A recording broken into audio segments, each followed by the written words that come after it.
하나님 감사합니다. 우리가 하나님 아는 것으로 우리가 이 세상 안에서 승리하며 이기는 삶 살기를 원합니다. 하나님 너희는 그 여호와를 알라, 힘써 여호와를 알라 말씀하셨고, 우리가 하나님을 알 때 우리가 정말 용맹을 발할 수 있는 지혜를 하나님께서 주시겠다고 또 말씀하여 주시니 너무 감사합니다.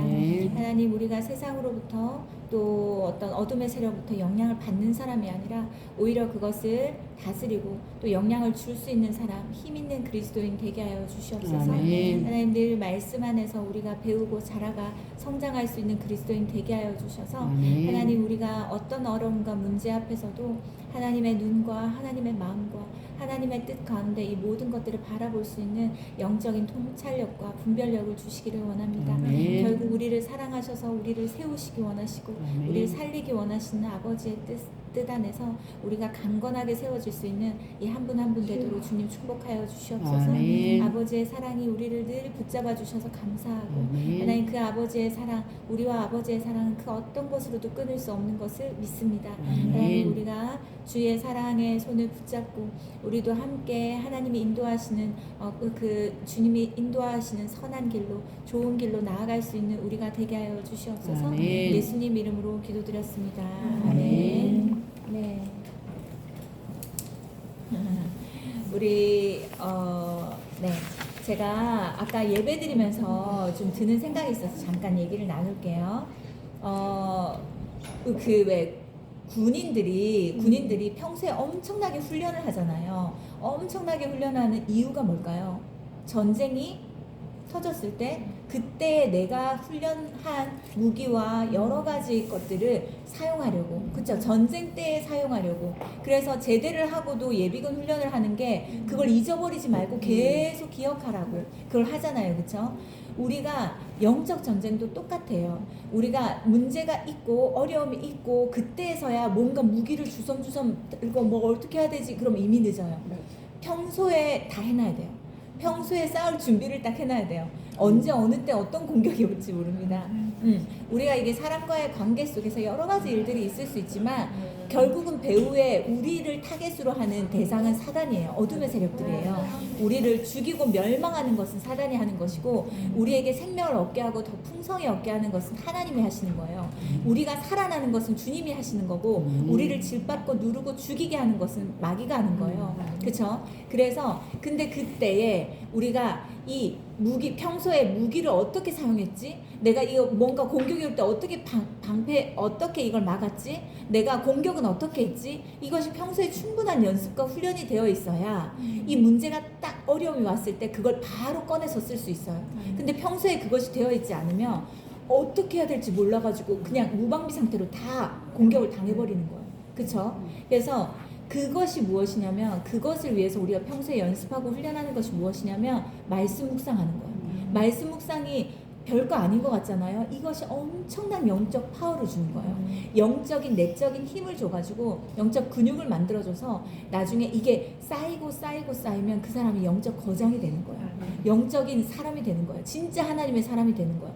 그런 사람이 어떤 말을 딱 하잖아요. 그 말이 굉장히 영향력이 있고 그 입에서 나오는 말이 사람들을 살려내고 그 말이 하나님의 음성으로 들려요. 그러니까 진짜 신기하다니까요. 그런데 내가 이 말씀을 매일 먹지 않고 묵상 안에서 매일 하지 않고 아니면 이게 그 어떤 집회나 은혜로운 자리나 이런 것들을 사모하는 건 좋지만 그것에서만 은혜를 얻으려고 하면 이게 특식만 먹으면 그 특식이 영향이 계속 있나요?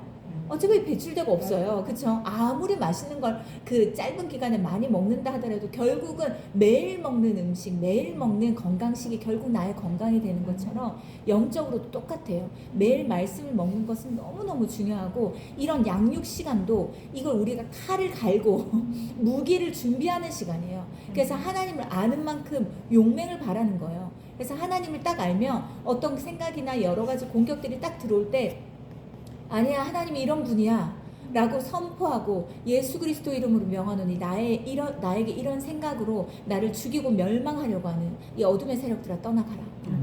내가 너가 주는 생각 난 받아들이지 않을 것이다. 하나님은 나를 살리시는 분이다. 하나님 나를 사랑하는 분이다. 하나님 나를 붙잡고 절대 놓지 않은 분이다. 이런 것들을 계속 선포하는 거예요. 그리고 문제와 어려움들이 있을 수 있잖아요. 뭐 가정에서든 직장에서든 뭐 여러 자녀와의 관계에서든 부부와의 관계에서 어려움이 있을 수 있어요. 속상하고 막 마음 아프고 막 그런 게 있을 수 있습니다. 그때 빨리 승리하는 방법 제가 알려드렸어요. 뭔지 아세요? 빨리 승리하는 방법. 올 것 같아요. 제가 재정학교 할 때도 알려드리고 열심히 얘기했는데 잊어버린 것은 왜 잊어버렸으니까 내가 필요한 거잖아요. 뭘까요? 무릎 꿇는 거. 무릎 꿇는 거, 또 말씀 붙잡는 거. 평소에 내가 먹어놓은 말씀이 많으면 이 말씀이 올라오게 돼 있어요. 그 생각나게 돼 있으면. 그런데 제일 지금 당장 즉시 할 수 있는 게 있어요. 뭐냐면 반대 정신이에요. 반대 정신. 만약에 우리 구집사님 오늘 너무 잘했어요. 만약에 힘든 일이 있을 때 사실은 제일 힘든 일이 있을 때 제일 먼저 사람 만나고 싶지 않다. 혼자 있고 싶다. 만약에 교회 안에서 여러 가지 어려움들이 있잖아요. 교회에 100명이 있으면 100종류의 사람이 있습니다. 100종류의 사람, 다양한 사람도 있어요. 그런데 그 사람들과의 관계 속에서 우리 다 어려움이 없는 사람들이 없었잖아요. 지금까지 다 있었어요. 그렇죠? 그런데 그때에 어떻게 해야 될까요? 혼자 있고 싶다, 나가기 싫다, 봉사하기 싫다, 이거 묵상하기 싫다, 뭐 예배 가기 싫다, 뭐 다 싫어져요. 맞아. 그때에 지금 내가 즉시 바로 승리할 수 있는, 바로 즉흥적으로 바로 승리할 수 있는 거는 그것과 반대대로 하는 거예요. 오늘 구집사님처럼. 그러니까 이게 승리한 거예요. 맞아요. 이게 승리하는 거예요. 이게 사단으로 알고 힘을 잃게 만드는 거예요. 이게 뭐지? 이럴 때는 이렇게 돼야 되는데, 이래서 집에 있어야 되는데, 맞아요. 혼자 우울해야 되는데, 이럴 때는 힘들어야 되는데. 오늘 주영지 사님도 너무 잘했어요. 맞아요. 어떤 때라도 그것과 반대로 하잖아요. 그러면 사단이 힘을 잃어요. 이거 뭐지? 자기가 원하는 대로 되지 않기 때문에. 근데 내가 평소에 보통 사람들, 믿음이 없는 사람들이 하는 반응대로 우리가 똑같이 그냥 가잖아요. 모든 게 귀찮다. 그냥 아무도 안 보고 싶다. 이렇게 돼버리잖아요. 고립돼 버리잖아요. 고립되면 그 어려움은 훨씬 더 깊어지고 훨씬 길고 훨씬 오래 갑니다. 그래서 이런 공동체가 있는 거예요. 그러니까 그럴 때 빨리 교회를 찾아오고 빨리 우리 예전에 왜 한참 전쟁 얘기했었잖아요. 목사님. 우리나라에 한참 전쟁, 그래서 막 사람들 사재기하고 막 그랬잖아요. 그때 목사님과 제가 심각하게 고민했어요. 전쟁 나면 어떻게 하지? 우리는 근데 전쟁이 나면 그거 아세요? 남북한에 전쟁이 나면 목사님들을 가장 먼저 죽이는 거 아세요? 교회를 가장 먼저. 교회가 가장 타겟이고, 왜냐면 이 종교 활동을 중지시켜야 되기 때문에 종교 지도자들을 바로 죽입니다. 그래서 우리는 어떻게 하지? 우리 교회에 가자.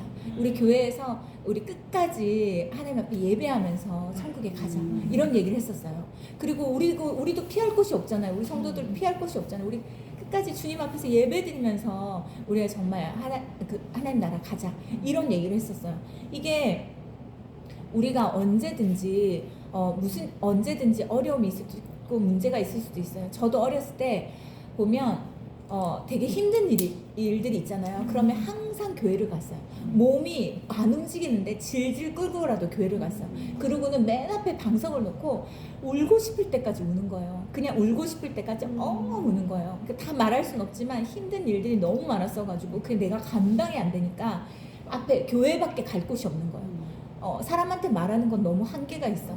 그리고 그때는 잠깐 위로가 되지만 이게 이 깊은 부분에서는 이게 해결이 안 되기 때문에 아무튼 교회 무작정 와가지고 울어요.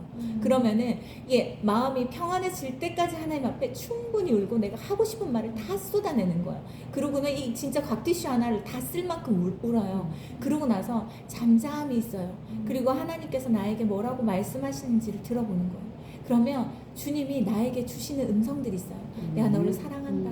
너가 나에게 와줘서 고맙다. 여러 가지의 그 생각과 마음으로 주님께서 주시는 메시지들이 있습니다.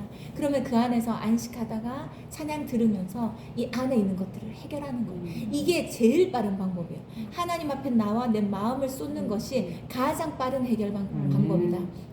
그리고 평소에 이 말씀 이거 양육받고 묵상하고 큐티하고 통독하고 낭독하고 했던 필사하고 했던 이 모든 것들이 나에게는 결국 무기를 다루는 방법을 가르쳐 주는 것이고 이 영적 무기가 얼마나 날카롭게 날카롭게 이게 준비되어지냐에 따라서 어떤 문제가 딱 왔을 때 그거에 내가 요동하지 않고 그걸 바로 이겨낼 수가 있어요. 그래서 나는 우리 되게 감사한 게 우리 구집사님이 그래도 계속 공동체 안에 있었잖아요. 공사하면서 만약에 외부에서 우리 교회 거의 관계없이 외부에서 어떤 어려움이 딱 있었더라면 어떻게 할 뻔했어요.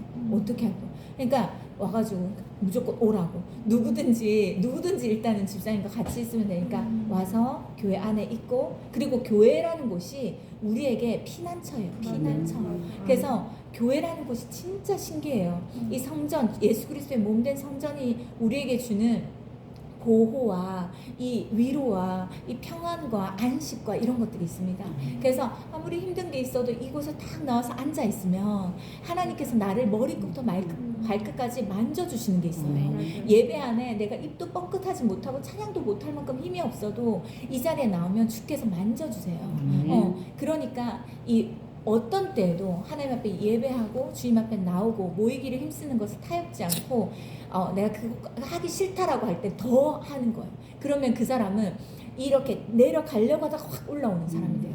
근데 만약에 내가 안돼 난 못해 그러면 내가 그 보면은 말씀에도 보면 기가 막힐 깊은 운동이라는 말이 나와요.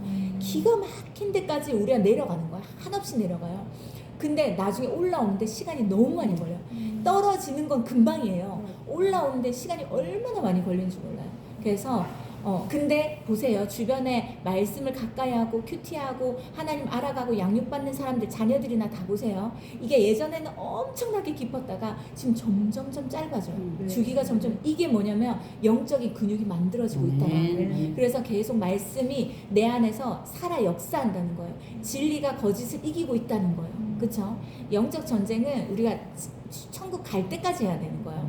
근데 그 영적 전쟁에 맨날 픽픽 쓰러지고 맨날 지고 온 머리부터 발끝까지 만신창이로 여기 치고 저기 치고 여기 공격당하고 아무것도 방어하지도 못하고 공격하지도 못한 그리스도인이 있는가 하면 어떤 것들이 딱 오려고 할 때 빨리 분별하고 이거는 이런 일로 인해서 나를 이렇게 공격하는 것이구나 라는 것을 알고 그것에 대해서 빨리 대처하고 빨리 분별하고 빨리 그 공격할 수 있는 그런 그리스도인이 되어야 돼요. 그렇게 되게 하기 위해서 우리가 지금 이런 시간을 갖습니다. 아시겠죠? 그래서 배우는 것이 너무너무 중요해요. 배우는 것이. 자, 보겠습니다. 믿음의 대체요. 그래서 우리 여기 계신 한 분 한 분은 승리했고 너무너무 잘하고 있습니다. 그래서 제가 뭘 계속 주고 싶은 거예요. 우리 정주희 집사님도 집에서 책 주문해가지고 집에서 영상으로 하기로 했어요. 그래서 기도해 주시고 그 자리에서 주의 은혜가 임할 수 있도록 기도해 주시면 좋을 것 같아요. 몸이 안 좋으신 거라. 자, 믿음의 대체요. 두 번째 보면요, 22쪽. 자, 여기 보면 믿음은 지피지기다. 이렇게 지피지기 백전백승이라는 말을 우리 다 알잖아요. 근데 지피지기만 떼어서 우리 한번 보세요.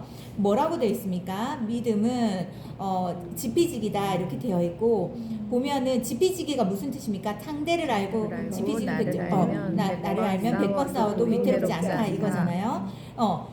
상대를 알고 나를 아는 것이 그 믿음의 삶을 살아가고 승리하는 데 굉장히 중요해요.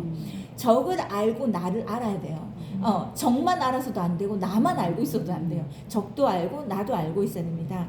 근데 여기 보면 오른쪽에 요 밑에 보면 볼게요. 성숙한 믿음을 위해서는 22쪽 밑에 성숙한 믿음을 위해서는 믿음의 대상인 하나님을 알고 또 자신을 알아야 된다. 그리고 하나 더 하면 우리가 대적에 대해서 어둠의 세력에 대해서도 알아야 됩니다. 근데 한마디로 지피지기의 믿음이어야 이 세상에서 위태롭지 않은 인생을 구축할 수 있다. 하나님께서는 창조주이시고 인간은 피조물인 것을 우리는 잘 알고 있다. 그렇죠? 하나님이 어떤 분이신지 내가 어떤 존재인지를 아는 것이 굉장히 중요합니다. 그래서 밑에 보면 그러나 문제는 우리가 창조주이신 하나님을 밑에 보면 알려고 하지 않는다. 이게 문제인 거예요. 나 다 안다. 나 많이 알았다. 나 많이 들었다. 그 사단이 우리에게 사용하는 방법은 뭐냐면 착각하게 만들어요. 나 이런 훈련 받았어. 나 이런 기간 동안 몇 년 동안 이런 훈련 받았어. 나 다 알아. 알만한 건 다 알아. 어차피 똑같아. 그래서 더 이상 배우려고 하지 않습니다. 이게 진짜 아는 걸까요? 진짜 아는 사람은 안다고 말하지 않습니다. 진짜 하나님을 아는 사람은요, 난 죽을 때까지 주님을 알아야 된다라고 얘기해요. 진짜 기도하는 사람은요, 나 기도 많이 한다고 말하지 않아요. 나 항상 기도가 부족하다고 말해요. 그쵸? 말씀을 진짜 사모하는 사람은 나 말씀 많이 본다고 하지 않아요. 봐도 계속 보고 싶다고 얘기해요. 그쵸? 목마르다고 말합니다. 이 밑에 보면 우리의 믿음은 현실과 무관할 때가 많다. 하나님을 알아야 되는 것이 마땅한데 우리가 하나님을 알려고 하지 않아요. 그리고 하나님을 알려고 할 때 여러 방해 요소들이 많이 있습니다. 그래서 밑에 보면 고린도후서 4장 7절 말씀 한번 읽어보겠습니다. 시작. 우리가 이 보배를 질그릇에 가졌으니 이는 심히 큰 능력은 하나님께 있고 우리에게 있지 아니함을 알게 하려 함이라. 네, 보배를 질그릇에 가졌다고 했어요. 이 보배는 무엇이고 질그릇은 무엇입니까? 질그릇은 우리예요. 보배는 예수 그리스도. 그쵸? 그런데 이것을 정확하게 알아야 돼요. 그래서 여기 밑에 보면 에노스는 죽을 수밖에 없는 존재다. 우리는 죽을 수밖에 없는 존재다. 즉 질그릇 깨지기 쉬운 존재다. 우리는 너무너무 깨지기 쉬운 존재예요. 누가 더 상처받고 누가 덜 상처받고 그런 거 없습니다. 우리는요, 어떤 소리든 어떤 말이든 어떤 사람들이 나를 공격할 때 깨지지 않는 사람은 아무도 없어요. 왜냐하면 우리는 질그릇 같은 존재이기 때문에. 그렇습니다. 그게 잘못된 게 아니에요. 그게 잘못된 게 아닙니다. 모두 다 동일해요. 근데 밑에 보면 작은 유혹에도 깨지고 시련의 비바람이 조금만 몰아쳐도 이내 산산조각 나는 우리는 영락 없이 질그릇이다, 이렇게 얘기합니다. 옆에 보면 형편없는 이 질그릇 속에 천지를 창조하신 영원한 보배 되시는 하나님께서 우리 안에 임해 주셨다. 이게 중요한 거예요. 질그릇 자체가 깨지기 쉬운 연약하다, 이게 포인트가 아니라 그런 우리 질그릇 안에 보배이신 하나님께서 함께 하신다, 이게 더 중요한 거예요. 그릇 안에 무엇이 담겨져 있는지에 따라 그 그릇의 가치가 결정되는 겁니다. 그릇이 아무리 빛나고 번쩍번쩍 금으로 된 그릇이어도 거기에 오물이 담겨져 있다면 누가 그것을 귀하게 여기겠습니까? 그렇잖아요. 밑에 보면 우리를 싸구려 질그릇이라 내팽겨치지 않고 하나님은 당신의 수준으로 극대화시켜 주신다. 그러니까 나는 질그릇이지만 내 안에 담겨진 것이 하나님이므로 우리는 하나님만큼 가치롭고 귀하고 아름답고 보배로운 사람이 되는 것이에요. 네. 그래서 하나님을 정확히 알고 나를 아는 사람은 자신을 귀하게 여기고 자신을 소중하게 여기는 사람이 됩니다. 그래서 이 지피지기의 믿음을 지니면 우리의 삶은 달라질 수밖에 없다, 이렇게 되어 있어요. 네. 그 밑에 있는 말씀도 한번 읽어보겠습니다. 시작. 우리가 사방으로 우겨쌈을 당하여도 쌓이지 아니하며 답답한 일을 당하여도 낙심하지 아니하며 박해를 받아도 버림받지 아니하며 거꾸러뜨림을 당하여도 망하지 아니하고. 네, 우리가 이러이러한 것들을 당하여도 이렇게 망하지 아니한다는 것은 왜 그럴까요? 밑에 보세요. 지피지기의 믿음 속에는 어떤 상황과 마주쳐도 우리는 담대하게 나아갈 수 있다. 우리는 비록 깨지기 쉬운 질그릇이라도 우리 속에는 누가 계시다고? 지금 천지를 창조하신 하나님께서 임해 계시기 때문이다. 그쵸? 그래서 우린 두려워할 것 없고 불안해할 것 없어요. 무서워할 것 없습니다. 외로워할 필요 없습니다. 내가 혼자라고 느낄 필요 없어요. 그래서 여기 보면은 우리가 하나님 때문에 우리가 모든 것에서 자유합니다. 그게 고린도후서에 있는 말씀인데 이것도 중요한 말씀을 한번 읽어볼게요. 시작. 무명한 자 같으나 유명한 자요, 죽은 자 같으나 보라 우리가 살아있고 경계를 받는 자 같으나 죽임을 당하지 아니하고 근심하는 자 같으나 항상 기뻐하고 가난한 자 같으나 많은 사람을 부유하게 하고 아무것도 없는 자 같으나 모든 것을 가진 자로다. 네. 세상은 우리를 어떻게 본다 할지라도 우리는 이런 사람입니다. 그래서 우리가 통장에 돈이 없어도 우리가 뭐 입고 다니는 옷이 맨날 당근에서 사는 5,000원, 10,000원짜리라도 화장품도 몇천 원짜리 쓰고 다녀도 우리는 누구에게도 굴하거나 기죽거나 비교하지 않습니다. 왜냐하면 우리는 모든 것을 가진 사람이에요. 아멘. 그렇잖아요. 하나님을 가진 사람은 하나님 안에 있는 모든 것이 나의 것입니다. 그래서 어디서나 당당할 수 있죠. 밑에 보면 지피지기의 믿음을 지닌 우리는 날마다 부유한 사람으로 살아갈 수 있다. 영원하신 하나님을 모신 그릇이 이 세상 그 어떤 그릇을 부러워할 것이며 이 세상 어떤 그릇으로부터 상대적인 박탈감을 느끼겠는가. 그래서 우리가 지피지기의 믿음을 지닐 때만 우리는 상처받지 않는 그리스도인으로 살아갈 수 있다. 아멘. 그래서 이 상처는요, 선택입니다. 선택. 상처, 내적 치유의 강의 듣고 집회를 가보잖아요. 치유 세미나 이런 데 가잖아요. 내적 치유 막 3주 동안, 한 달 동안 하는 곳이 있어요. 가보면 동일하게 하는 말이 있어요. 상처는 선택이다. 똑같은 말을 들어요. 내가 똑같은 말을 여기서 했어요. 근데 여기에 몇 명이, 이 사람이 7명이잖아요. 7명인데 똑같은 말을 했는데 어떤 사람에게 우리를 위해서 사모님이 저렇게 얘기해 주시는 거지 라고 얘기를 하지만 어떤 사람은 왜 저 말을 나한테 할까? 왜 우리한테 할까? 뭐 찔리라고 저런 말을 할까? 이러면서 사모님이 내가 예전에 이렇게 했다고 그것 때문에 이렇게 꼭 집어서 얘기하는 건가? 저는 그렇게까지 기억력이 좋지가 않아요. 그런 걸 다 생각해서 계산해서 말하지 못합니다. 근데 막 혼자서 그렇게 하는 거예요. 그래서 상처받았다.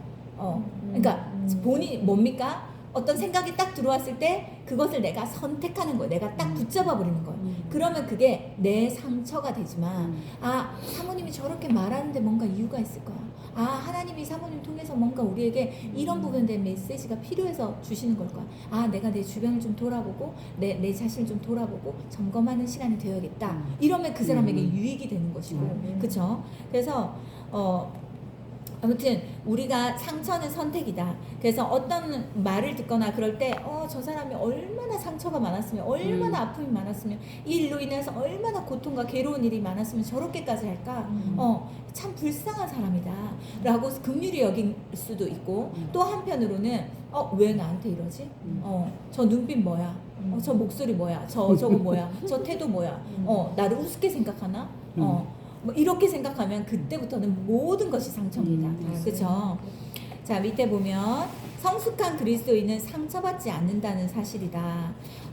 왜냐하면 상처를 선택하지 않기 때문이에요. 사람들을 이해하기 때문이에요. 그리고 나에게 아픔을 준 사람도 내가 긍휼히 여기기 때문이에요. 그러니까 저 사람을 위해서 내가 더 기도해야겠다. 저 사람은 저런 약함이 있어서 얼마나 괴로울까? 얼마나 힘들까? 얼마나 괴로운 시간을 많이 보냈길래 얼마나 상처받은 시간을 많이 보냈길래 저럴까? 그래서 제가 아까 예배드리면서 이런 생각이 들더라고요. 온 세상엔 가해자는 없다. 다 피해자다. 다 피해자. 제가 제일 화날 때가 뭔지 아세요? 영화부 예배를 드리는데 영화부는 엄마랑 아기랑 같이 오잖아요. 지금까지 10몇 년 동안 얼마나 많은 엄마들이 왔겠어요. 그쵸? 근데 아이들은 문제가 없어요. 아세요? 아이들은 문제가 없어요. 그 엄마가 아이를 대하는 그 방식을 보면서요. 제가 마음이 찢어질 때가 많아요. 그리고 저는 교회 안도 보지만 자세히 보고 제가 가르쳐 줄 수는 있어요. 이 가르쳐 줄 수 있는 기회가 있어요. 교회 안에 일단 들어오면. 그런데 소아과에 가게 되잖아요. 뭐 아파서 병원에 가잖아요.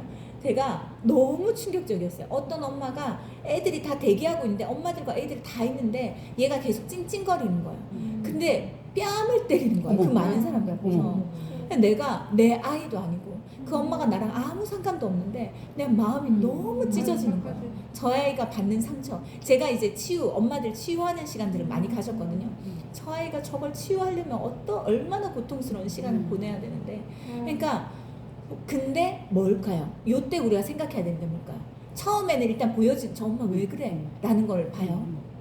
근데 제가 상담한 사람들 중에 많은 사람들이 어떤 경우인 줄 아세요? 자신이 부모로부터 맞은 사람이 자기 자식을 때려요. 부모로부터 욕을 많이 들은 사람이 욕을 합니다. 부모로부터 받은 만큼 합니다. 아니면 완전 반대예요. 너무 강하게 욕을 듣고 강하게 막 이렇게 힘을 가해가지고 어떤 것들을 했다면 폭력적인 부모를 만났다면 완전히 반대되는 성향도 있어요. 모든 것에서 저항하지 못하고 내 소리를 내지 못하고 그냥 그대로 받아들이는 둘 중에 하나예요. 중간은 없어요. 그래서 엄청 강한 사람이 된다든지 아니면 엄청 저항력이 전혀 없는 어떻게 대해야 될지를 모르는 그런 완전히 기가 죽은 위축된 그런 삶을 계속 평생을 살아간다든지 요렇게더라고요. 그래서 근데 위로 올라가면 보니까 가해자가 없어요. 다 피해자예요. 그 할아버지도 그렇게 상처를 받아 자랐고 그 위에 할아버지도 그렇게 자랐고 그러니까 다 그런 거예요. 그러니까 이게 결국은 원죄로부터 우리의 죄로부터 내려와서 이렇게 되는 거예요. 결국은 우리한테 어떤 상처와 아픔을 주는 사람들이 있잖아요. 그 사람이 그만큼 그런 상처를 더 큰 상처를 너무 많이 받은 사람들인 거예요. 그래서 저 사람이 저렇게 하는 데는 뭔가 너무 많은 아픔과 고통과 치유되지 않은 상처들이 있구나라는 것을 우리가 이해할 수 있는 단계가 되면 성숙한 그리스도인인 거예요. 성숙한 그리스도인. 그래서 이 밑에 보면 우리가 만약 누군가로 인해 상처를 받고 있다면 그것은 우리의 믿음이 아직 성숙해지지 못했음을 의미하는 것이다. 그래도 괜찮습니다. 지금부터 주님 알아가면 됩니다. 아멘. 오른쪽으로 가면요. 25페이지 네 번째 줄 보면요. 여기에 뭐라고 되어 있습니까? 이제 목걸이 얘기가 나옵니다. 책을 미리 읽어오신 분들 알겠지만 목걸이 얘기는 진짜 목걸이였는데 이 목사님이 어떻게 말했습니까? 이거 꼭 진짜 같아 보입니다. 이렇게 말했어요. 그 진짜 기분 나쁠 수 있잖아요. 근데 이 사람은 이게 진짜 목걸이였기 때문에 그게 기분 나쁘거나 상처받거나 자존심 상하지 않아요. 맞아요. 뭐라고 합니까? 어떻게 말했습니까? 이 사람이? 목사님, 이 목걸이가 가짜인 거 어떻게 아셨어요? 그러면서 저 남편이 해준 진짜 보석은 집에 두고 외출할 때는 모조품하고 다닙니다. 이렇게 얘기하는 거. 이 무엇의 차이일까요? 이 여자는 진짜를 가지고 있는 사람이기 때문에 이것에 대해서 주눅들거나 상처받지 않는다는 거예요. 그렇죠? 이 말이 굉장히 언짢을 수 있는데 오히려 웃으면서 이렇게 답할 수 있는 것은 진짜를 가진 사람만이 나올 수 있는 행동인 거예요. 그렇다면 밑에 보세요. 부자에게 가난뱅이라고 해도 부자는 상처받지 않는다. 그렇죠? 부자인데도요 진짜 허름하게 하고 다니는 사람이 있어요. 저희가 상담교회 있었잖아요. 상담교회 부유한 사람들이 엄청 많거든요. 근데 겉으로 보면 진짜 평범한 사람보다 더 못하게 하고 다녀요. 근데 항상 당당해요. 왜일까요? 그 사람 부유한 사람이니까. 누구랑도 주눅들지 않아요. 그렇죠? 근데 부자에게 가난뱅이라도 부자는 상처받지 않는다. 그러나 가난한 사람을 가난뱅이라고 부르면 깊이 상처받는다.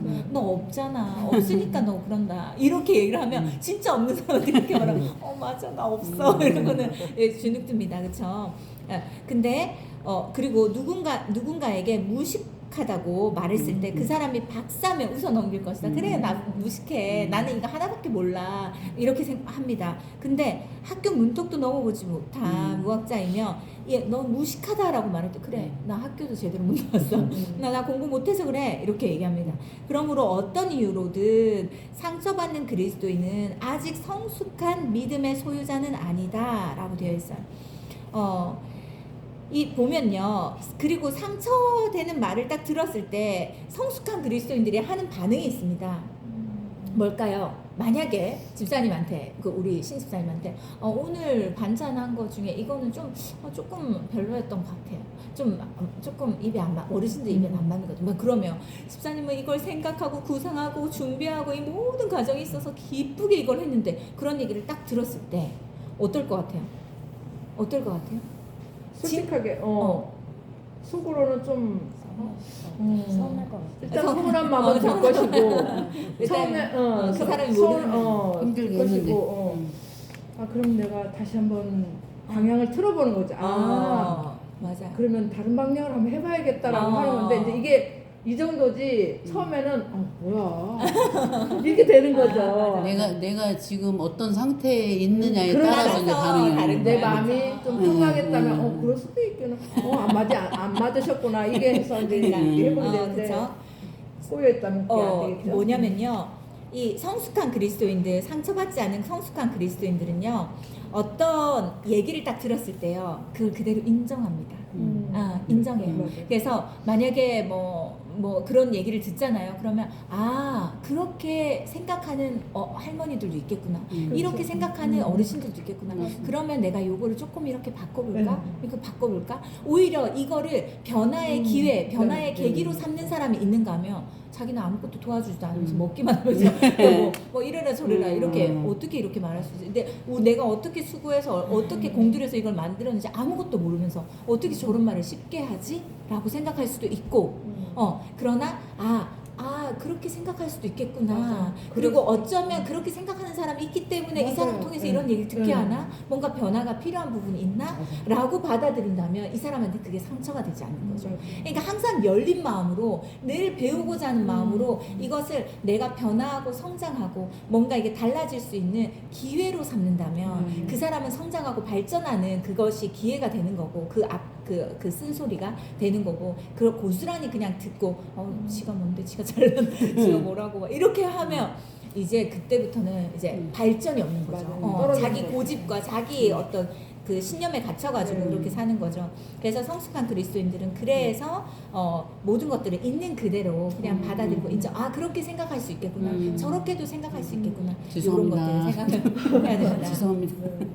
맞아요. 그다음에 그 밑에 보면요. 그 누구의 말이 우리에게 상처를 입힐 수 있겠는가. 밑에 보면 지피지기의 믿음을 지닐 때만 나를 알고 하나님을 알 때 우리는 평생 겸손한 그리스도인으로 살아갈 수 있다. 평생 겸손. 저는요 하나님의 인도하심은 우연이 없다고 생각해요. 지금 우리가 이런 공동체 안에서 이런 사람들을 만난 데는요 다 이유가 있어요. 그리고 제가 최근에요 어떤 말씀을 들었는데요. 보세요. 그 베드로 아시죠? 네. 천주교랑 기독교의 가장 큰 차이가 뭔지 아세요? 어디서부터 이게 갈라진 줄 아세요? 이걸 이찬수 목사님이 이제 말씀 전하는 거 제가 들었는데 어디서 갈라지냐면 베드로의 고백에서 달라져요. 야, 예수님이 물었어요. 넌 나를 누구라 하느냐? 너는 나를 누구라 하느냐? 그랬더니 베드로 뭐라고 말했죠? 주는 그리스도시요 살아계신 하나님의 아들이시니라. 그래서 예수님이 엄청나게 칭찬했어요. 그래서 이것에 대해서 엄청나게 칭찬했는데 바로 뒤에 나오는 게 뭔지 아세요? 그래서 믿음의 베드로를요 첫 번째 교황이라고 생각하는 거예요. 천주교에서는. 그래서 우리는 기독교와 천주교의 차이는 뭐냐면 천주교는 베드로 자체를 하나님께서 베드로 자체를 높이신 거고 베드로 자체 그 인물 자체를 높이신 거고 기독교는요 베드로의 고백을 하나님께서 칭찬하세요. 너의 믿음의 고백이 그 반석이다라고 말하는 그것이 그래서 이것에서 확 달라진 거예요 천주교와. 그래서 천주교에서는 교황이 거의 신격화되어 있어요. 맞아요. 우상화되어 있어요. 맞아요. 그래서 이것이 가장 큰 차이입니다. 그래서 그런데 그 얘기를 하면서 무슨 얘기를 하시냐면 같은 베드로였는데 주는 그리스도의 살아계신 하나님의 아들입니다라고 말했던 베드로 입에서 조금 있다가 무슨 말이 나오냐면 예수님이 이제 나는 죽을 것이고 내가 이렇게 십자가에 죽을 것이고 이렇게 해서 살아날 것이다 했는데 베드로가 그리하지 마옵소서라고 얘기해요. 그리고는 바로 예수님 뭐라고 하면 사단아 물러가라 이렇게 얘기해요. 베드로를 보면서 사단아 물러가라. 넌 나를 넘어지게 하는 자다라고 얘기해요. 같은 사람이에요. 그래서 뭐라고 얘기하냐면요. 우리가 나도 마찬가지고 목사님도 마찬가지고 우리 여기 계신 분들도 다 마찬가지인데 이것을 두 가지로 얘기하시더라고요. 뭐냐면 디딤돌과 걸림돌. 베드로가 주는 그리스도시여 살아계신 하나님의 아들입니다 할 때 예수님께서 베드로를 칭찬했어요. 교회 안에 이렇게 교회 사람들을 세우는 디딤돌의 역할을 하는 사람도 있어요. 그렇죠? 그런데 걸림돌의 역할을 하는 사람도 있습니다. 이 베드로처럼 베드로 안에 걸림돌과 디딤돌의 이 역할이 이 마음이 두 가지 마음이 다 있었던 것처럼 우리도 연약한 우리도 인간이기 때문에 우리 안에 그것이 다 있어요. 어쩔 때는 저분을 통해서 내가 굉장히 세워지고 살아나는데 어쩔 때는 저분을 통해서 내가 엄청나게 상처를 받아요. 한 사람 안에 이 디딤돌과 그 걸림돌이 다 있는 거예요. 목사님들도 마찬가지고 저도 마찬가지예요. 제 안에 이게 다 있어요. 그래서 우리가 항상 주님 앞에 겸손해야 되고 주님을 배워야 되고 주의 사랑을 의지해야 되는 이유가 거기에서부터 나오는 거예요. 그렇다면 우리가 평생 겸손하게 살 수 있어요. 누구를 우리가 판단할 수 없어요. 저 사람 왜 저렇게 말하지? 저 사람은 왜 저렇게 살지? 판단할 수 없는 것은 그 사람이 지금 걸림돌의 역할을 하고 있다면 언젠가는 그 사람이 디딤돌이 되고 내가 걸림돌이 될 수 있다는 걸 꼭 기억해야 돼요. 그렇기 때문에 우리가 누가 더 낫다 이렇게 말할 수 없는 거예요. 그렇죠? 그래서 비교할 수 없고 누구를 하대할 수도 없고 그렇다고 판단하거나 평가할 수도 없어요. 왜냐하면 그렇게 하는 순간 나도 누군가의 걸림돌이 되고 있다는 걸 기억해야 돼요. 그렇죠? 우리가 부모지만 아이들에게 디딤돌 역할을 할 때도 있지만 걸림돌이 될 때도 있거든요. 그걸 꼭 기억해야 됩니다. 밑에 보면 나에게 이르시되 내 은혜가 내게 족하다. 이는 내 능력이 약한 데서 온전하여짐이라. 그러므로 도리어 크게 기뻐함으로 나의 여러 약한 것들에 대해 자랑하니 이는 그리스도의 능력으로 내게 머물게 하려 함이라. 바울에게 몸에 가시가 있었습니다. 그것이 내 몸이 이것을 빼달라고 주께 구하였을 때 주님께서 내 은혜가 내게 족하다라고 얘기했어요. 그리고 내가 약한 데서 온전해질 것이다 라고 이야기합니다. 그렇다면 우리 안에 약함이 있는 것 또한 우리가 주를 의지할 수 있는 그 행동과 태도가 나올 수 있는 것이므로 우리를 겸손하게 하는 것이므로 그것이 우리에게 꼭 필요한 것이다. 그래서 지피지기의 믿음을 지닌 사도 바울은 자신의 약한 것을 자랑한다고 고백했다. 자신이 깨지기 쉬운 보잘것없는 질그릇임을 잊지 않을 때만 늘 겸손하게 삼위일체 하나님만 의지할 수 있기 때문이었다. 하나님께서는 살아계시기에 우리가 하나님을 위해서 헌신할 때 어떤 식으로든 반드시 우리를 존귀하게 해주신다. 우리가 헌신할 때 주께 존귀하게 해준다. 문제는 많은 사람들이 그 순간부터 자기 교만에 빠진다. 왜냐면 어떤 사역을 하거나 무언가를 헌신할 때 사람들이 굉장히 그것에 대해서 고마워하고 인정하고 칭찬합니다. 그때 우리가 조심해야 돼요. 교만해지지 않도록. 옆에 보면 교만은 자신이 형편없는 질그릇인 것을 망각하는 것이다. 잊어버리는 거예요. 마치 자기가 금그릇이냐 자기가 빛나는 금그릇이냐 착각하게 만드는 겁니다. 왜 그렇게 할까요? 하나님은 교만한 자를 대적하시고 겸손한 자에게 은혜를 베푸십니다. 하나님께 쓰임받지 못하는 여러 가지 요소 중에 하나, 가장 큰 부분이 교만이기 때문에 사단은 어떻게든 우리를 세우고 교만하게 만듭니다. 밑에 보면 반대로 겸손은 자신이 질그릇임을 잊지 않는 것이다. 그 사람만 하나님과 자신의 관계를 바르게 정립할 수 있다 라고 합니다. 그 밑에 바울은 아무 일에든지 다툼이나 허용으로 하지 말고 오직 겸손한 마음으로 하라고 말하고 있다. 밑에 계속 쭉 하나 둘 셋 내려가면 그러므로 찾으셨어요? 그러므로 흔히 오해하는 것처럼 겸손은 나는 할 수 없다 무조건 사용하는 것이 아니다. 말씀에서 말하는 겸손은 나는 못해요 라고 말하는 게 아니에요. 옆에 보면 겸손은 자신이 질그릇임을 인정하는 마음이기에 질그릇인 자기 속에 임해 계신 하나님께서 명령하신 것이라며 무엇이든지 순종하는 것이 곧 겸손이다. 내가 질그릇임을 인정하고 내 안에 계신 하나님께서 나에게 말씀하시는 것이라면 나는 무엇이든지 순종하겠다고 하는 것, 곧 그것이 겸손이다. 오늘 순종해서 이 자리에 왔잖아요. 이 우리가 겸손하다는 것입니다. 아주 잘하신 거예요.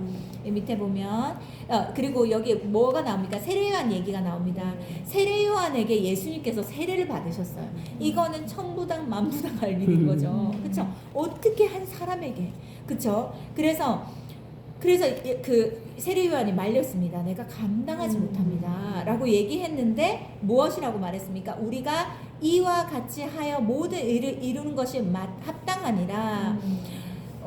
당신께 세례를 베풀라는 예수님의 명령이셨다. 세례요한은 예수님의 그 명령에 순종하여서 더 이상 이의를 제기하지 않았다. 주께서 말씀하시면 이의를 제기하지 않았다.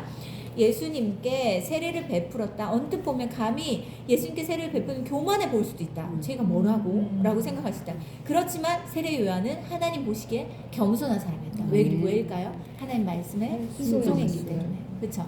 주의 말씀에 순종하는 것이 겸손인 것이지 못해요 뒤로 빼는 것이 겸손이 아니다. 그래서 자신은 질그릇이요 하나님께서 질그릇인 자기 속에 임해 계신 지피지기의 믿음 속에서만 가능한 겸손이었다. 지금 우리가 배우고 있는 것은 믿음을 여러 가지 구체적인 단어로 우리가 풀어서 쉽게 지금 이해하고 있습니다. 그래서 믿음은 지피지기다 라고 되어 있고, 그 다음 믿음은 거룩한 부담이다 라고 되어 있어요.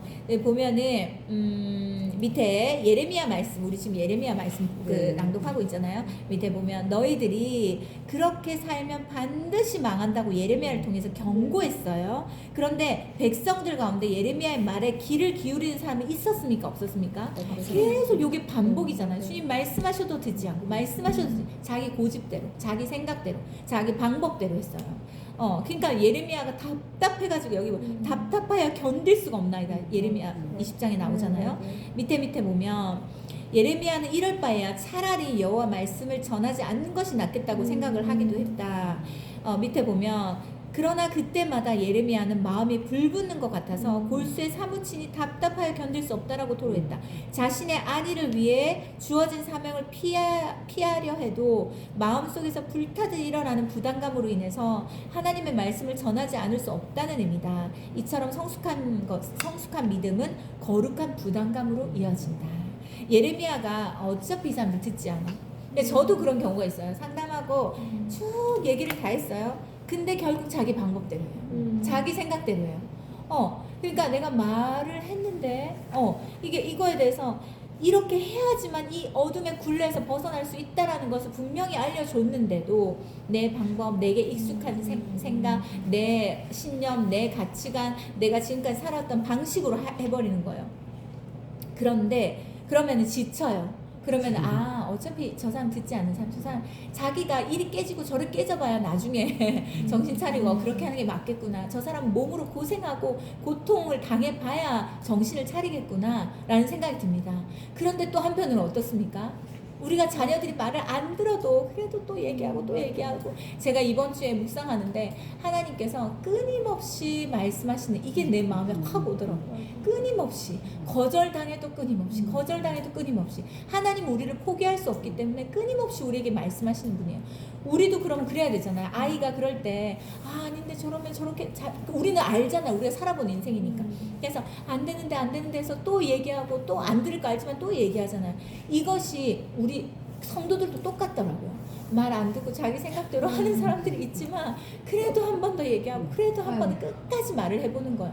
그리고는 선택은 그 사람이 해야 되는 것이지만 그래도 거룩한 부담감이 있는 거예요. 왜냐하면 하나님의 귀한 양들이고 귀한 하나님의 자녀들이고 이 성도고 주님이 사랑하는 사람들이기 때문에 그 놓지 못하는 그게 있습니다. 네, 자, 그 다음에 뒤에 보세요. 바울과 바나바는요 자비랑 선교사였어요. 자비랑 선교사는 뭐냐면 내가 내 돈 벌어서 선교사역 하는 사람이에요. 누군가의 후원을 받거나 도움 받지 않고 이게 자비라. 이게 세 번째 줄 나오죠. 자비랑 선교사였어요. 누군가 사람을 의지하지 않고 이제 돈 벌어서 모든 사역의 필요들을 충당하는 사람입니다. 그런데 여기 밑에 그러면서 복음을 전했어요. 밑에 보면 주님께 사랑의 빚진 자로서 주님의 복음을 위해서 온전한 통로가 되려는 거룩한 부담감 때문에 이렇게 해서라도 복음을 전하는 거예요. 누가 일을 하면 누군가에게 월급을 받고 그걸 나의 유익과 내 어떤 삶의 윤택을 위해서 사용해야 되잖아요. 근데 바울과 바나바는 그렇게 하지 않았어요. 그렇게 살 수 있지만 그렇게 살 수 있는 권리를 포기하고 주의 복음을 전하기 위해서 온전히 복음을 전하고 말씀을 전하는 데만 열심히 일을 하면서 이 일을 했던 이유가 무엇입니까? 하나님의 사랑을 너무 크게 받았기 때문에 그 사랑에 나는 빚진 자였기 때문에 그 빚진 마음을 누군가에게 복음을 전해서 하나님 사랑을 전해서 이 거룩한 부담감이 있어서 그렇게 할 수밖에 없었다는 거예요. 그래서 밑에 보면 내가 복음을 전할지라도 자랑할 것이 없으면 내가 부득불 할 일임이라. 당연히 할 일이다. 만일 복음을 전하지 아니하면 내게 화가 있을지로다. 내가 어떻게 나만 복음을 듣고 나만 구원받고 나만 천국 갈 수 있냐. 왜 이 사람들 지옥불에 떨어지는 걸 내가 어떻게 눈뜨고 볼 수 있냐. 그래서 복음을 전하는 거예요. 우리 가족들 중에 구원받지 못한 사람들 있잖아요. 우리가 끝까지 포기하지 않고 이렇게 복음을 전해야 되는 이유는 이거예요. 어떻게 나만 구원받냐. 이 땅에서 살면 오래 살아야 100살인데 저 영원한 나라에 하나님 나라도 영원하지만 지옥도 영원합니다. 수천 년 수만 년 고통 가운데 내 가족들이 산다? 이거를 생각만 해도 끔찍하잖아요. 그래서 우리 가족들을 구원하는 것입니다. 그래서 이런 부담감이 있었기 때문에 복음을 전할 수 있었던 것이고 여기 밑에 이제 글로 5번째 줄 보면 이처럼 주님의 사랑에 대한 거룩한 부담감 속에 살았던 바울이 주님에 의해 위대한 사도로 영원히 세움을 받았음은 조금도 이상한 일이 아니었다. 이 거룩한 부담감이 결국 위대한 사도를 만든 것입니다. 밑에 보면 믿음이 성숙해질수록 예전에는 문제로 여기지 않던 것들에 대해 거룩한 부담감이 생기기 시작한다. 그리고 자기 가족만 편안하면 된다라고 생각하는 것에서 이웃에 대한 거룩한 부담감이 생기기 시작한다. 이렇게 점점점 이기적이고 개인주의적인 삶에서 점점 다른 사람들이 보이기 시작합니다. 그 다음에 자기 욕망을 위해 수단과 방법을 가리지 않았던 자기 삶의 태도에 대해서도 거룩한 부담감을 느낀다. 여기 밑에서 세 번째 줄 요게 중요합니다. 거룩한 부담감이란 인간의 체면을 토대로 한 세상의 부담감과는 다르게 누구에게 보이기 위한 게 아니라는 거예요. 거룩한 부담감은 하나님의 말씀으로 인한 부담감이다. 예전에 없던 거룩한 부담감이 생겼다는 것은 그만큼 믿음이 성숙해졌다는 것이다. 무언가가 보이고 나를 통해서 주님이 이걸 하시려나 저걸 하시려나 저 사람을 좀 위로해주고 싶다, 저 사람과 함께 있어주고 싶다, 저 사람의 필요를 채워주고 싶다, 뭐 이런 부담감이 생긴다는 것은 주께로부터 온 것이라는 겁니다. 그리고 내가 성숙해져 가고 있다는 증거다. 오른쪽에 보면 그리스도인이면서도 아직까지 단 한 번도 거룩한 부담감을 느껴본 적이 없다면 그것은 우리가 여전히 믿음을 추상적인 개념으로 이해하고 종교적으로만 살고 있기 때문이에요. 그렇죠? 그래서 이때 보면 이 아이에 대한 이야기 나오죠. 이 목사님의 아들이 있었는데 학원을 지하철을 타고 가는데 학원 앞에서 뭘 사 먹으라고 엄마가 용돈을 줍니다. 근데 학원은 서울 지하철역은 얼마나 뭐라죠? 노숙자들이 많잖아요. 그래서 노숙자들 보면서 마음이 아파서 1,000원을 넣고 또 넣고 이렇게 합니다. 그쵸? 아이지만 아이에게도 하나님께서 주신 거룩한 부담감이 있는 거예요.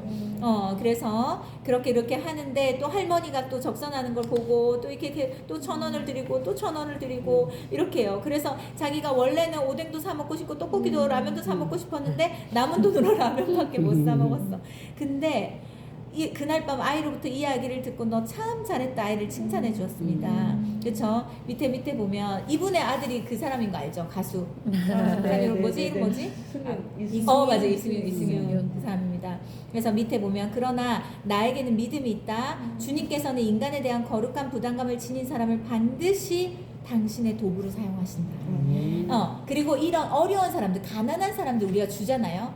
저 사람들 어차피 부자야, 우리보다 더 잘 살아, 이렇게 생각하고 주지 않는 것이 아니라 하나님 말씀에 순종해서 주잖아요. 우리 재정학교 때 배웠죠. 주면 그걸 뭐라고 했습니까? 말씀에서 하나님께서 우리에게 꾸이는 거라고 했어요. 하나님은 우리에게 빚지는 거라고 했어요. 그 정도로 이것에 대해서 하나님 반드시 갚아주신다. 그래서 그런 사람들이 청주에는 잘 없는데 그런 사람들이 있을 때 아이를 통해서 그렇게 할 수 있도록 도울 수 있도록 계속 해주는 거 좋습니다. 그냥 좋은 교육이에요. 그리고 그 말씀을 꼭 가르쳐 주세요. 그리고 그 아이들은 물질이 절대 마르지 않습니다. 자, 30쪽에 보면 우리가 주님 때문에 거룩한 부담감을 지니면 그 거룩한 부담감은 우리 자신과 세상을 동시에 살린다. 보세요. 우리가 지금 하고 있는 것들 있잖아요. 그런 것들 안에 이 부담감이 조금씩 있으면 힘들지만 맡으면 사실 힘들어요. 그리고 책임감도 따라요. 또 말도 많아요. 그렇지만 이 거룩한 부담감을 지니고 있으면 그 사람을 통해서 주변이 살아납니다. 그리고 풍성해지고 아름다워지고 뭔가 행복해집니다. 그래서 우리가 이런 거룩한 부담감을 가지고 있으므로 뭔가 힘듦이 있다 할지라도 그것을 우리가 포기하고 놓을 수 없는 것은 결국 하나님은 거룩한 부담감을 가진 사람을 사용하시고 그 사람을 통해서 하나님 나라를 세워가시고 그 사람을 통해서 교회를 일으키시고 그 사람을 통해서 하나님 나라가 확장되기 때문이에요. 그래서 우리 안에 거룩한 부담감을 가짐으로 어떤 것을 할 때 책임이 따르고 부담감과 대가가 여러 가지 따르지만 이걸 놓을 수 없는 것은 하나님께서 이것을 기뻐하시고 하나님께서 이것을 사용하시기 때문입니다. 뭔지 아시겠죠? 자, 우리 하나만 더 할게요. 믿음은 약속 어음이다. 여기까지만 할게요. 믿음은 약속 어음이다. 약속 어음이 뭔지 아시죠? 말씀은 구약과 신약이에요. 옛 언약, 새로운 언약, 그쵸? 언약이라는 건 뭡니까? 약속이에요. 약속이라는 건 뭡니까? 지금 바로 이루어지는 것이 아니라 그 약속을 기다린 사람에게, 믿음으로 기다린 사람에게 성취되는 것을 약속이라고 합니다. 그렇다면 믿음은 약속 어음이다 라고 되어 있어요. 여기 중간에 진한 부분만 보면 그러나 하나님께서는 여기에서 유산으로 물려줄 손바닥만한 땅도 그에게 주지 않으셨습니다 라고 이제 불평불만합니다. 근데 보세요. 밑에 보면 이스라엘 백성들이 명령을 따라서 가나안 땅으로 이주했어요. 근데 보세요. 아브라함에게 하나님께서 말씀하신 것은 이 약속은 현금이 아니라 약속 어음 같은 거였어요. 내가 너를 세워 이스라엘 백성들을 애굽하게 할 것이고 가나안 땅으로 오게 할 것이다 라고 얘기하고 또 그것도 또 모질라서 또 뭐가 있었습니까? 아브라함 부부에게 아들을 주시겠다고 약속하셨습니다. 100세가 되었는데 아들을 준다고 약속하였습니다. 그리고 이삭을 얻기까지 바로 이삭이 태어난 것이 아니라 가져진 것이 아니라 어떻게 됐습니까? 그 하나님의 약속을 받은 그때로부터 25년을 기다려야 했습니다. 그렇죠? 그런데 아브라함의 후손으로 하여금 큰 민족을 이루겠다고 주께서 반드시 약속하셨는데 근데 이것이 약속이었기 때문에 기다림이 필요했고 이 기다림의 시간 동안 어땠습니까? 결국은 어떻게 했습니까? 아이를 낳아. 기다리지 못했잖아요. 아, 그렇죠. 그렇죠? 그리고는 누가 나왔습니까? 이스마엘. 이스마엘 나왔어요. 지금 이스라엘 가운데 전쟁이 일어나고 있는 이유가 그것입니다. 그렇죠? 그래서 그 이스마엘 후손들과 그 아브라함 후손들과 계속해서 충돌이 있고 전쟁이 일어나고 싸우고 이렇게 하고 있는 것이에요. 보면 가나안 땅에 입성하는 것도 나오고 여기 보면 메시아의 약속에 대해서도 메시아의 약속에서 선지자를 통해서 메시아를 주겠다고 약속했는데 그것도 400년이 걸렸어요. 그래서 400년 뒤에 예수님이 오셨습니다. 이것도 약속이었어요. 밑에 보면 우리는 언제나 하나님께 현찰을 구한다. 지금 바로 쓸 수 있는 거 구한다. 근데 즉각적인 응답을 요구하는데 하나님께서는 우리에게 한결같이 약속으로 말씀하신다. 약속. 이유가 뭘까? 현금은요 바로 즉흥적으로 할 수 있어요. 즉흥적으로 단순히 거래로 되어지는 거지만 약속 어음을 주고받는 것은 무엇이 필요합니까? 믿음이 없이는 기다릴 수 없는 거예요. 믿음. 우리가 만약에 현찰로 주고받고 주님 주세요 딱 받고 주님 주세요 그럼 믿음도 필요 없어요. 기다림도 필요 없습니다. 그 세상 사람들과 하나도 다를 게 없어요. 그렇죠? 그런데 우리 안에 하나님께서 믿음으로 기다리기를 주께서 원하시고 믿음이 있는 사람만 기다릴 수 있고 그 믿음이 있는 사람만 그 삶 안에 약속이 성취되기 때문에 하나님께서 이런 방법으로 하시는 것이죠. 그래서 밑에 보면 그런데 약속 어음이 잘못된 건 하나도 없습니다. 가짜 약속 어음은 하나도 없어요. 하나님께는 하나님이 약속하신 것은 반드시 이루십니다. 그게 얼마나 감사해요. 그렇죠? 그래서 밑에 쭉 보면 약속 어음은 서로 믿음의 관계에서만 주고받을 수 있다. 하나님께서 우리와 맺기 원하시는 것은 단순한 거래의 관계가 아니라 믿음의 관계이다. 거래 관계가 아니라 믿음의 관계이다.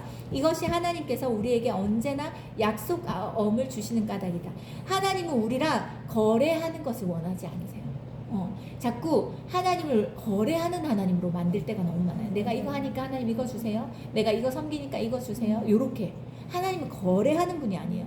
하나님과 나와의 관계는 거래 관계가 아니라 사랑하는 관계예요. 사랑하는 관계. 그래서 하나님 우리에게 약속하시고 하나님이 나를 사랑함으로 이 약속을 주셨으니까 내가 그것을 사랑으로 기다리는 거예요. 믿음으로 기다리는 거예요. 이 사실을 깨닫지 못하면 우리는 우리의 조급함 때문에 늘 하나님을 오해하거나 불신하게 된다.